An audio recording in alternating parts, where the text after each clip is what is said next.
गुरुआ पहुंचे उप मुख्यमंत्री सम्राट चौधरी। अमर शहीद जगदेव प्रसाद सम्मान समारोह में हुए शामिल। आपको बता दें कि गया जिले के गुरुआ प्रखंड में आयोजित अमर शहीद जगदेव प्रसाद सम्मान समारोह में बिहार के उप मुख्यमंत्री सम्राट चौधरी ने शिरकत की। समारोह का आयोजन अति पिछड़ा आयोग के सदस्य एवं कार्यक्रम संयोजक अमित कुमार दांगी की ओर से किया गया था। इस अवसर पर अमित कुमार दांगी ने सम्राट चौधरी को चांदी का मुकुट पहनाकर सम्मानित किया। कार्यक्रम की शुरुआत में उप मुख्यमंत्री ने गुरुआ ब्लॉक परिसर में स्थित अमर शहीद जगदेव प्रसाद की प्रतिमा पर माल्यार्पण कर उन्हें श्रद्धांजलि अर्पित की। इसके बाद वह सभा स्थल पर पहुंचे, जहां स्थानीय कार्यकर्ताओं एवं जनता ने उनका जोरदार स्वागत किया। सभा को संबोधित करते हुए सम्राट चौधरी ने कहा कि एक समय था जब पटना से गुरुआ पहुंचने में 5 से 6 घंटे लगते थे, लेकिन अब यह दूरी मात्र 1.5 घंटे में तय की जा रही है। बिहार बदल रहा है। राज्य में सड़क, शिक्षा और बिजली के क्षेत्र में हो रहे व्यापक विकास कार्यों का उल्लेख करते हुए नीतीश सरकार की उपलब्धियों को गिनाया। अपराध और कानून व्यवस्था पर बोलते हुए उन्होंने स्पष्ट कहा कि आज अपराधी जेल में है और अधिकारियों को हमने स्पष्ट निर्देश दिया है कि गोलियों का जवाब गोलियों से दीजिए और गया में पिंडदान कर दीजिए। इस बयान के दौरान सभा स्थल पर तालियों की गड़गड़ाहट सुनाई दी। उप मुख्यमंत्री ने गुरुआ वासियों को आश्वासन दिया है कि क्षेत्र में विकास कार्य तेजी से जारी रहेगा। उन्होंने घोषणा की है कि बहुत जल्द दरियापुर से गुरुआ तक सड़क का चौड़ीकरण कार्य प्रारंभ किया जाएगा। वहीं कार्यक्रम में बड़ी संख्या में लोग उपस्थित थे। इस गुरुआ की फॉर्म भर्ती कराने के बाद जो आपसे मिलने का मौका मिला, मैं सर्वप्रथम आप सबका स्वागत करता हूं और आपको धन्यवाद देना चाहता हूं। और इतनी बारिश होने के बावजूद अब हजारों की संख्या में यहाँ उपस्थित है। ये परिचायक है कि शहीद जगदेव प्रसाद के विचारों को हम कैसे लेकर आगे जा रहे हैं। और साथियों, मैं बड़ा स्पष्ट तौर पर कहना चाहता हूं, एक जमाना था जब 1970 के दशक में जगदेव प्रसाद जी कहते थे 100 में 90 शोषित है, 90 भाग हमारा है, 10 का शासन नहीं चलेगा। लेकिन साथियों, ये स्थिति बदली और इसका लाभ किसने लिया? सामाजिक न्याय के नाम पर सत्ता में कोई और बैठा और आप सड़क पर ही छूट गए। जगदेव प्रसाद जी ने 1970 में नारा दिया, 20 वर्ष के बाद कोई सत्ता में बैठता है और आपको भूल जाता है। ये तो मैं नीतीश कुमार जी को धन्यवाद देना चाहता हूं कि नीतीश कुमार जी जब 2005 में सरकार में आए तो बिहार की स्थिति को बदला साहब, बिहार के वातावरण को बदला और आज हम गर्व से कह सकते हैं कि बिहार का कोई समाज हो उसको कोई छू नहीं सकता है, जिसको छूता है उसको जेल के अंदर में डाला सकता है। और हम तो उसके वंशज हैं साथियों, जिसने भारत की कल्पना की, अखंड भारत का सपना देखा। पंडित चाणक्य ने सपना देखा इस देश को अखंड भारत बनाने का, और इस देश को यदि स्वर्णिम काल किसी ने दिया तो सम्राट चंद्रगुप्त और सम्राट अशोक ने देने का काम किया। और आप याद कीजिए, इतिहास के पन्ने में जब हम पढ़ते हैं तो लोगों को याद होगा इस देश को यदि स्वर्णिम काल किसी ने दिया तो इसी मगध की धरती ने देने का काम किया। और ये आज का जो हिंदुस्तान है, इसके 3 गुना बड़ा भारत था और भारत का स्वर्णिम काल था साथी। और स्वर्णिम काल ऐसा था कि भारत को दुनिया के लोग सोने की चिड़िया कहते थे, और सोने की चिड़िया को जब मौर्य डायनेस्टी समाप्त हुई साथियों, तो कभी मुगल आए, कभी अंग्रेज आए, और कभी आतंकी आए, सबने भारत को लूटा और सोने की चिड़िया को उठा कर ले जाने का काम किया। लेकिन मोदी जी आए 2014 में साथियों, 2014 में मोदी जी आए और नरेंद्र मोदी जी ने कहा अब ये भारत सोने की चिड़िया नहीं बनेगा, मेक इन इंडिया के तहत सोने का शेर बनेगा जो दुनिया में दहाड़ने का काम कर सके। यही सपना था जगदेव प्रसाद जी का।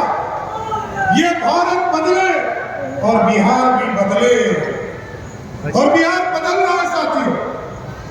कोई अब हमको लूट नहीं सकता, कोई हमारे चीजों को लेकर भाग नहीं सकता। और मैं तो उस बिहार को भी देखा हूं साथियों, जब मैं पहली बार मंत्री बना आपके आशीर्वाद से, तो मैं बताना चाहता हूं बिहार का बजट 6,000 करोड़ रुपया था। आज नरेंद्र मोदी जी के सहयोग से, नीतीश कुमार जी के नेतृत्व में आज बिहार का बजट आपको जानकर आश्चर्य होगा कि जब बिहार बच रहा था साथियों, सरदार अटल बिहारी वाजपेयी जी ने कहा था आदिवासी के कल्याण के हम झारखंड बांटेंगे, और हम लोगों ने वोट दिया। वोट देते वक्त भी पीड़ा थी, क्योंकि बिहार का जो रेवेन्यू था उसका 13% हिस्सा बिहार में था और 87% हिस्सा झारखंड में था। लेकिन जब मैं 2025 का बजट पेश कर रहा था साथियों, तो हमें खुशी हो रही थी, दिल में खुशी थी कि जिस बिहार की कल्पना की थी बिहार आगे बढ़ेगा। हमने तो 6,000 करोड़ का बिहार देखा था, बढ़ते बढ़ते बढ़ते हमने देखा कि 1 घंटा पहले झारखंड में बजट पेश किया, उसका बजट था 1,40,000 करोड़ रुपया और बिहार का बजट था 3,17,000 करोड़ रुपया। ये बदलता हुआ बिहार है। और साथियों मैं जरूर बताना चाहता हूं, आज मैं दिल्ली जब जाता हूं तो आपको मैं बताना चाहता हूं कि झोला लेकर जाता हूं और मोदी जी बोरा में भर कर हमको बिहार पैसा लाने के लिए देते हैं। और इसका कारण है साथियों, आप देखिए आपके इसी गया जिला में इंडस्ट्रियल कॉरिडोर हम 1700 एकड़ में बनाने का काम कर रहे हैं। गया के एयरपोर्ट का विस्तार का काम शुरू कर रहे हैं। गया में गौतम बुद्ध के कॉरिडोर बनाने का काम कर रहे हैं। और जो अपराधी लोग हैं उसके लिए भी मुक्ति धाम जिसको कहते हैं, जो अपराध करेगा उसको गया में पिंडदान देने का व्यवस्था भी इसी गया में किया जाएगा। इसलिए साथियों हम आग्रह कर रहे हैं, जगदेव प्रसाद जी चाहते थे गरीबों का राज हो, पिछड़ों का राज हो, छोटों का राज हो, और छोट का राज वोट का राज। और वोट जब तक आप सही रास्ते में नहीं रहेंगे तब तक बिहार नहीं बदल सकता है।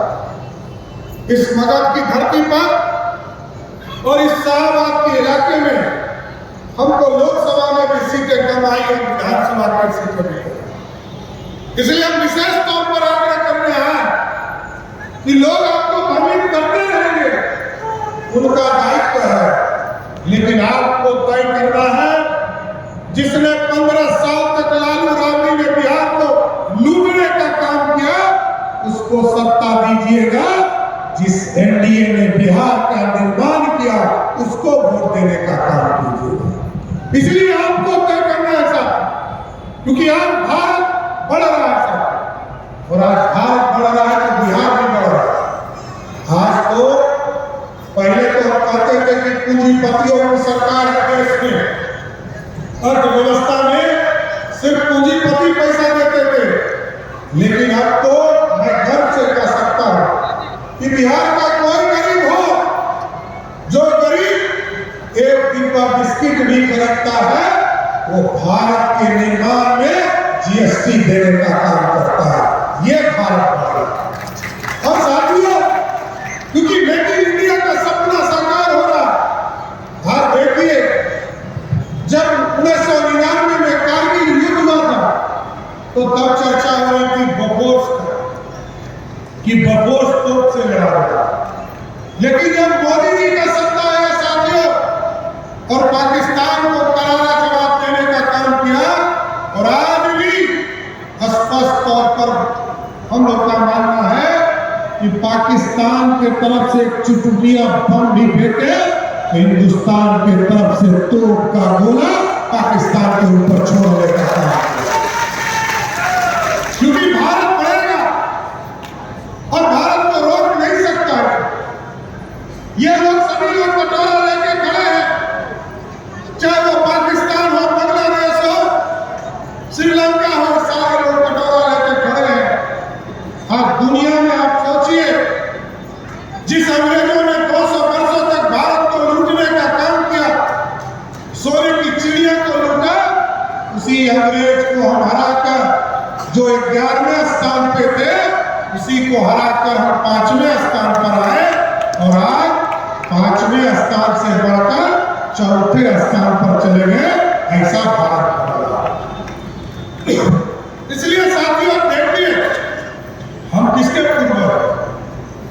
हमको कहा जाता है कि कुछ समाज जो है भगवान राम के वंशज है, और भगवान राम जिस तरह आप टेंट में बैठे हैं ना, तो भगवान राम भी 450 वर्षों तक इंतजार किए कि कोई भागने आए और हमको भी उठाकर एक भव्य मंदिर में ले जाने का काम करे। कोई नहीं किया। किसने किया? जब मोदी जी को आपने वोट दिया और देश के प्रधानमंत्री बने तो भगवान राम को भी भव्य राम मंदिर में स्थापित करने का काम किया। और हमारे को स्पष्ट करके साथियों, हम लोगों ने पूरी रूपरेखा तय कर लिया है। हमारे प्रभु श्री राम को तो हमने स्थापित कर दिया। आपको स्वस्थ करके जाऊंगा जब माँ सीता का भी वनवास का समय खत्म हो रहा है। माँ सीता का भी एक भव्य सीता मंदिर सीतामढ़ी में बनाने का काम करूंगा साथियों, और एक भव्य स्थापित किया। इसलिए साथियों याद कीजिए, इस देश में जब जब आरक्षण आया तब तब भाजपा ने समर्थन किया। 1950 में पंडित नेहरू कांग्रेस का विरोध करते रहे, कांग्रेस के तरफ से विरोध करते रहे और आरक्षण का विरोध करते रहे। सभी मुख्यमंत्रियों को पत्र लिखा साथियों, आरक्षण के खिलाफ करो। लेकिन डॉक्टर श्यामा प्रसाद मुखर्जी और बाबा साहब भीमराव अम्बेडकर ने इस भारत में आदिवासी और पिछड़ों दलितों को आरक्षण देने का काम किया। जब कर्पूरी ठाकुर जी बिहार के मुख्यमंत्री हुए और कैलाशपति मिश्र जी के साथ जनसंघ के साथी बनकर रहे, तो पहली बार अति पिछड़ों को आरक्षण देने का काम किसी सरकार ने किया, वो कर्पूरी ठाकुर की सरकार के साथ। और जब 1989 में जब बीपी सिंह जी की सरकार बनी साथियों, याद कीजिए उपेंद्र नाथ वर्मा जी भी भारत सरकार में मंत्री बने, तब भी भाजपा समर्थन कर रही थी और कांग्रेस खिलाफ कर रही थी। तब मंडल कमीशन आया साथियों। और अब तो इस देश में मैं बड़ा स्पष्ट तौर पर कहना चाहता हूं, कोई अगड़ा हो, कोई पिछड़ा हो, दलित हो या सर्व समाज का लोग हो, सभी लोग आरक्षण की नीति के तहत हैं।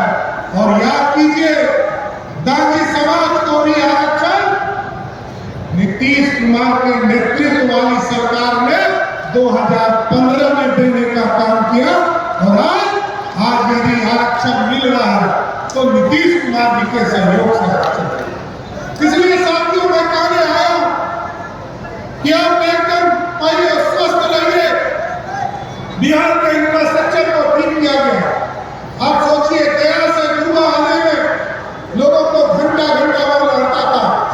आज मैं पटना से चला और आपको जानकर आश्चर्य होगा कि मैं 1.5 घंटे में गुरुआ पहुंच गया। ये बदलता हुआ बिहार है, ये बदलता हुआ बिहार